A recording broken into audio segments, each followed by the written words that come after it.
Hello YouTube, this is a homemade handle I made for the shingling hatchet. I had two of these heads and can't find the other one. Bought at a flea market store. When I made this, I never liked it. See how too big it is, how fat it is? We're going to take it out to our belt sander. We got several grits of the red type ones made for wood, or whatever Central Machinery Harbor Freight belt sander, you've seen it. Kind of did some drawings. We're trying to decide whether we want to put like a curve in here. We definitely want to make it a little bit smaller. I do like how my hand fits down here though. Okay, so we kind of got that marked out a little bit. We're just going to freehand it. I did kind of mess up on the head of this, so I had some epoxy when I put it on there. We'll take care of that problem. It's got a wood wedge in here, not metal, so we're going to resaw the slot out and put a different wedge in it. But it's not too big of a pocket in there. You can see we had some epoxy in there. It's really not that big. So we're going to change this. We do not like it, so we'll just come back when we're done. No use in showing me spending all these minutes on a belt sander. We'll just bring you back and show you what it looks like when we're done. If you're not seeing this video, it means it was a fail, so I'm sure I'll be able to make it look better. So stay tuned. We'll take a before picture here. Okay, this is what we came up with. Sorry I couldn't show it in action. Outside it's chilly and cold. I know it's no excuse. You can still take my camera out there. This is dipped down, and then this stayed the same, and then this comes down just a little bit, but it's a lot thinner. Maybe this end's better.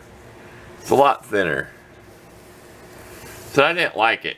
It was done by hand. It was done with a rasp and some sandpaper. I had no power tools at all. So when I got done on the belt sander, places like this where I improved in here, this was out on the end where it rolls over, you know, where your top roller is.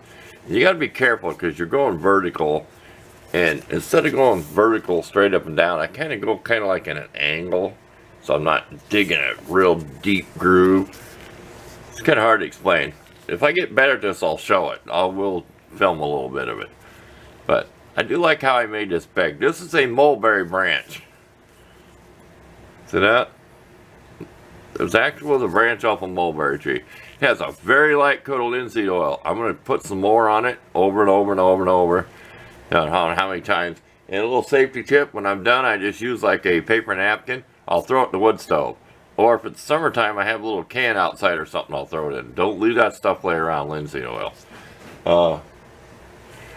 Can came out of the garbage, just not the boiled kind. I have mixed it with, on my piece of plywood, mixed with mineral spirits so it will dry quicker, but it's pure raw. So somebody else tell me the difference in it. But ain't that an old can? Might as well show that. I sacrificed the 80 grit sanding belt. I have 5 of them. I've only went through, I put a fresh one on and I got an older one for junky metal and stuff. So I went ahead and sacrificed one for the winter here, and then cut it up in pieces because it's so stiff. And you can get it like that. See, it's kind of hard for me to push that down. I had to see how easy that bends. This don't. So I bent one edge over, and then I went like this. Okay, follow me? It makes it pretty darn stiff when you want to make a curve. So this was all done with 80 grit, okay? Then I saved my old 120 off the Orbit sander, which this was a good one, and probably was a new one I grabbed. I was desperate. And followed with some 600 wet dry. So there is a few scratches in it, but I did mess up on this head. That black stuff you see in there was epoxy. It was not paint. I made it too small. I will re-epoxy it and get that all figured out. I did not even have a wedge in it. I had it in there so messed up, I just epoxied it, put it together. It's so thin, to saw a slot in there, I was kind of scared to put a slot in a wedge, but I probably will. I got one of those Japanese back saws now, so that's what that is, JB Weld. I'll just use some regular epoxy. But this is an old shingling hatchet. I've had them bigger, I've had them maybe even smaller, but it's just something I wanted to make for kindling wood. Probably a couple bucks at a flea market store. I really think that I paid $2 for a pair of these. Hammer if you need it. I mean, that's a hammer.